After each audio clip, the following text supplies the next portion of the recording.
Hello दोस्तों, मैं हूं सुनील कुमार। एस के इलेक्ट्रिकल चैनल पर आपका स्वागत है दोस्तों।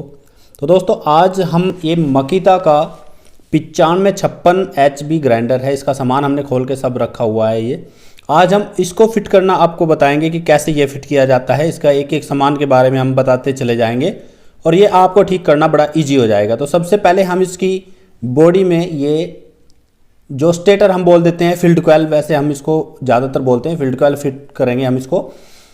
इसमें फील्ड कॉइल हम फिट करने के लिए ये बड़े वाले तार जिसमें ये कनेक्टर लगे हुए हैं, अलग अलग कनेक्टर इसमें लगे हैं। जो कार्बन होल्डर पे जाएंगे वो अलग हैं और जो स्विच पे और कनेक्टर में जाएंगे वो अलग हैं। तो इस तरीके से ये हम इसमें फिट करेंगे। पहले हम इसको यहाँ से हमें इसके तार निकालने होते हैं, 2 तार एक कॉर्नर से और 2 तार एक कॉर्नर से। तो इस तरह से हम इसको फिट कर लेंगे। और ये इसके कनेक्शन निकालने का तरीका अपना सबका अलग अलग हो सकता है, लेकिन हमें इसमें से कनेक्शन ये बाहर करने हैं। तो हम इसमें थोड़ी सी टेप लगा के जिससे दोनों तार इकट्ठे हो जाएं तो हम इनको बाहर निकाल लेंगे। तो जिसको जो तरीका आसान लगे उसमें हम ये नहीं कहेंगे कि आप हमारा ही तरीका फॉलो करो, आप अपने तरीके से भी ये काम कर सकते हो। हमारा मेन मकसद रहेगा फील्ड कॉइल को इसमें अंदर हमें फिट करना है और इसके कनेक्शन को हमें बाहर निकालना है। तो बाहर इसके कॉर्नर से ही निकालना है हमें। एक कॉर्नर से इसमें 2 तार निकलेंगे, एक कार्बन के होल्डर पे चला जाएगा और दूसरा स्विच पे और कनेक्टर पे जहाँ पे हमें मेन सप्लाई देनी होती है।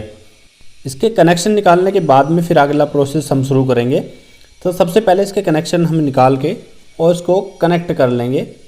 अभी हमने इसमें कार्बन होल्डर भी नहीं लगाए हैं, सब चीज़ हमने बिल्कुल अलग करके रखी हुई है जिससे कि आपको हर एक चीज़ के बारे में इसमें पता लगे। अगर आपने ये वीडियो ध्यान से देख ली तो आप किसी भी चीज़ का किसी भी पार्ट को आप इसमें रिप्लेस कर पाएंगे। तो उसमें आपको बिल्कुल बहुत आसानी हो जाएगी, आपको ये बिल्कुल इजी लगेगा। तो इस तरह से हमने इसके कनेक्शन ये बाहर निकाले और उसके बाद में हमें, क्योंकि ये फील्ड कॉइल के ऊपर ये प्रेस करने के लिए रहता है, इसको दबा के रखने के लिए जिससे ये लूज़ ना हो, तो ये कवर हम फिट करेंगे। और इसके 2 सबसे बड़े बोल्ट जो रहते हैं वो इसी में रहते हैं और इनको हम टाइट कर देंगे। तो यहाँ तक का काम इसका फील्ड कॉइल का हमारा पूरा हो जाएगा। फिर इसके कनेक्शन के बारे में हम आपको बताएंगे। सिर्फ ये 2 स्क्रू रहते हैं, इनको ध्यान से देखें और इसको ध्यान से फिट करें जिससे कि ये ऐसे टेढ़ा होकर ना रहे, सीधा एकदम फिट हो जाए। नहीं तो अगर इसमें टेढ़ा होकर हमने छोड़ दिया तो वो दिक्कत करेगा, आर्मेचर में टकरा जाएगा। तो इसको ध्यान से फिट करें क्योंकि ये खुले में ही जाता है इसमें अंदर, सिर्फ थोड़ी सी जगह रहती है इसमें टाइट करने के लिए। इसके बाद हम आ जाते हैं, ये कार्बन होल्डर हैं जिसमें हमारे कार्बन रहते हैं, कार्बन ब्रश रहते हैं। तो कार्बन होल्डर हम फिट करेंगे। ये बड़ा आसान है इसको भी निकालना और इसमें लगाना। तो इसमें 2 स्क्रू लगते हैं, इस तरह से ये थोड़ा सा प्रेस करके लग जाएगा और इसमें ये 2 स्क्रू हम टाइट कर देंगे। तो इस तरह से हम इसमें मकीता में, ये मकीता का हमने बता दिया कि 9556 जो HB ये ग्राइंडर है, तो 9556 हम कह सकते हैं। और ये 840 वाट का होता है, 220 वोल्ट पे ऑपरेट होता है। ये सारे स्क्रू हम इसके लगा देंगे, 2 इधर लगेंगे और 2 दूसरी तरफ लगेंगे। तो ये स्क्रू हमें अच्छी तरह टाइट करने होंगे, यहाँ पे हम इसको लूज़ नहीं छोड़ सकते हैं। तो इस तरह से हम ये फिट कर देंगे दोनों होल्डर। और इसके बाद में फिर हम इसके कनेक्शन साथ के साथ ही कर देंगे।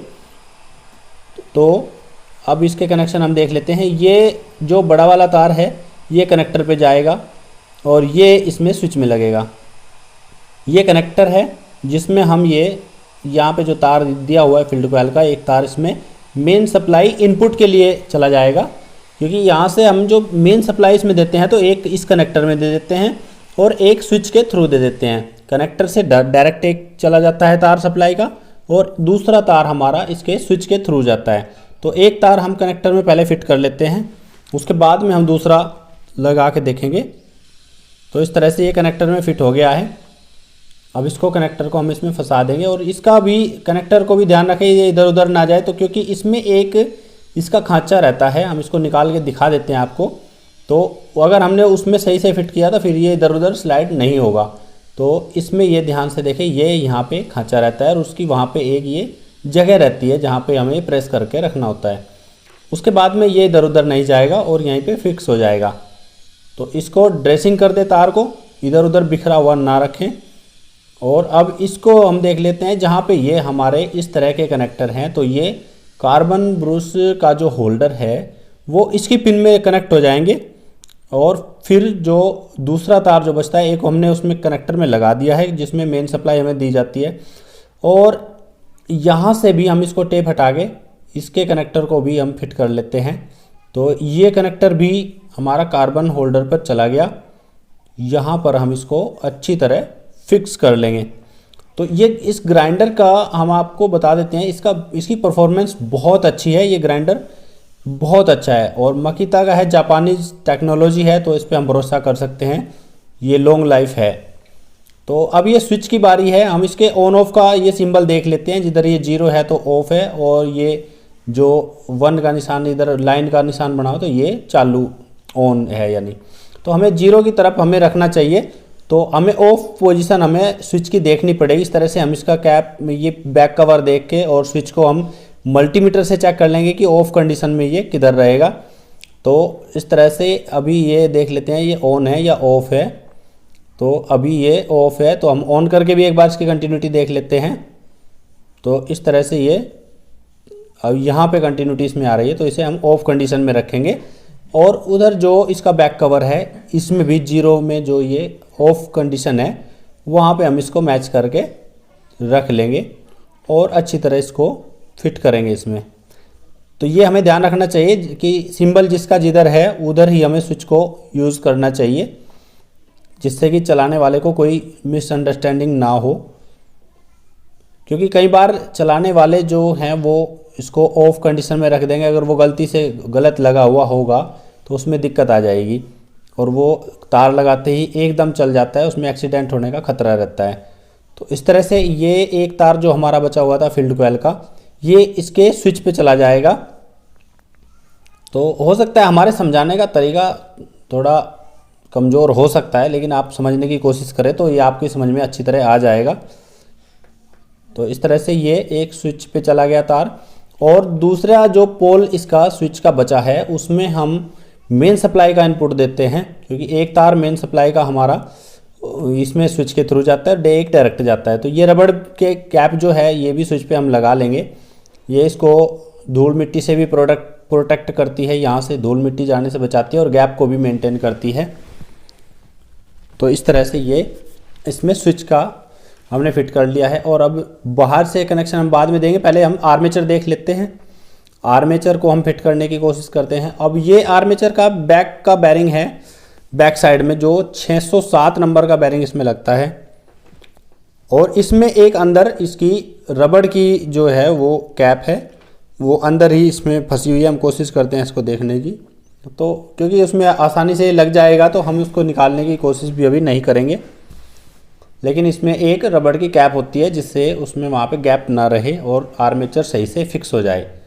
तो अब हम इसको फिक्स करने की कोशिश करते हैं। अब ये आर्मेचर और ये फ्रंट साइड का बैरिंग भी हम देख लेते हैं। ये 629 नंबर का बैरिंग है, जो इस तरह से ये आर्मेचर की साइड ये रहता है, बैरिंग का हिस्सा जो गियर की साइड में बाहर की तरफ रह जाता है। तो अब इसके ऊपर हम इसको थोड़ा सा प्रेस करके इसको फंसा देंगे, जिससे बैरिंग अच्छी तरह से बैठ जाए। और इस तरह से ये भी अच्छी तरह से बैठ गया है। अब ये दोनों बैरिंग इसमें बिल्कुल फिट हैं, तो हम इसको आर्मेचर को इसमें लगा सकते हैं। इसमें हमें कोई दिक्कत नहीं है। अभी यहाँ का काम हमने पूरा कर दिया है। तो इस तरह से ये इसमें फिक्स हो जाएगा। अच्छी तरह बैठा दें इसे, इसमें कोई गैप ना रहे। और अब इसमें हम गियर फिट करेंगे। गियर पे सिंपली बस एक नट रहता है और इसको हम पाने से टाइट करेंगे। और इसमें ये भी थोड़ा सा ग्रीस भी हम लगा देते हैं। तो इसको बाहर में ही हम इसको 10 नंबर का पाना इसमें हमारा ही लग जाता है, और इससे अच्छी तरह बाहर में ही टाइट करें। और इस तरह से हम फिर इसमें थोड़ा सा ग्रीस लगा के और इसमें फिर इसको फिट कर देंगे। अब इसका आगे का भी पहले ग्रीस लगाने से पहले हम ये सब देख लेते हैं। इसको भी थोड़ा साफ़ करके रखना चाहिए। और ये इसका गियर साइड का भी हम देख लेते हैं, क्योंकि इसमें भी हमारा एक बैरिंग ख़राब है, वो हमें चेंज करना होगा। तो ये एक छोटा सा बैरिंग है जो इसका नंबर 696 नंबर है इसका। तो ये सिंपल हम इसको निकाल लेते हैं, क्योंकि ये छोटा वाला बैरिंग तो हमारा ठीक है। हमें इसका बड़ा बैरिंग चेंज करना पड़ेगा, क्योंकि वो जाम है और ये इसमें प्रॉब्लम है थोड़ी।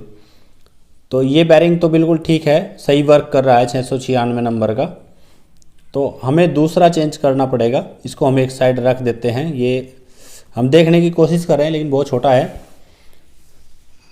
तो अब इसको हम इसका लॉक ये निकाल लेते हैं। पहले यहाँ पे एक लॉक लगा हुआ हमें मिलेगा और फिर ये इसका एक वार्सर जो इसको प्रेस करके रखता है गियर को, और फिर आसानी से ये गियर बाहर आ जाता है। इसमें ज़्यादा दिक्कत नहीं होती है। हल्का सा इसको हम प्रेस करेंगे नीचे और फिर इसको गियर को हम निकाल लेंगे, आसानी से आ जाएगा। इसमें एक चाबी रहती है इसमें, तो इसकी शाफ्ट में एक चाबी रहती है, ये चाबी भी। और यहाँ पे एक ये लॉक है जो इनसाइड लॉक है,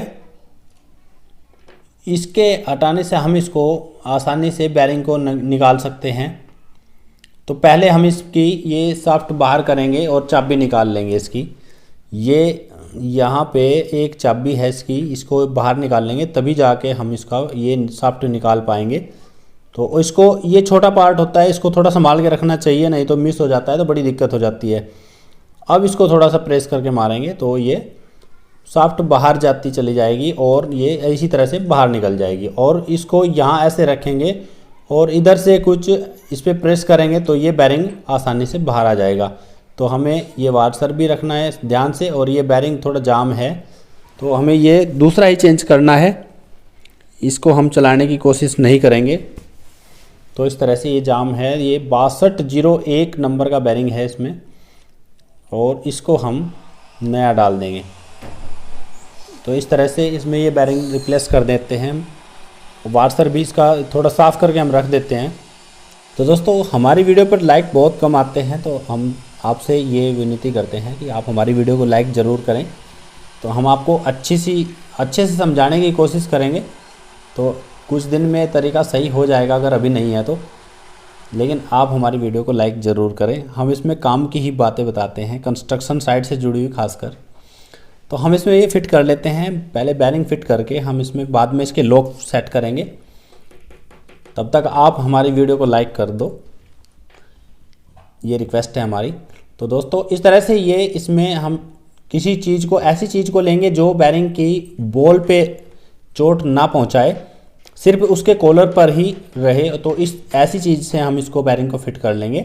इस तरह से ये बेरिंग फिट हो जाता है। सबके अपने अपने तरीके अलग अलग हो सकते हैं, सब एक जैसा जुगाड़ किसी के पास नहीं रहता है, सबके अपने अलग अलग रहते हैं।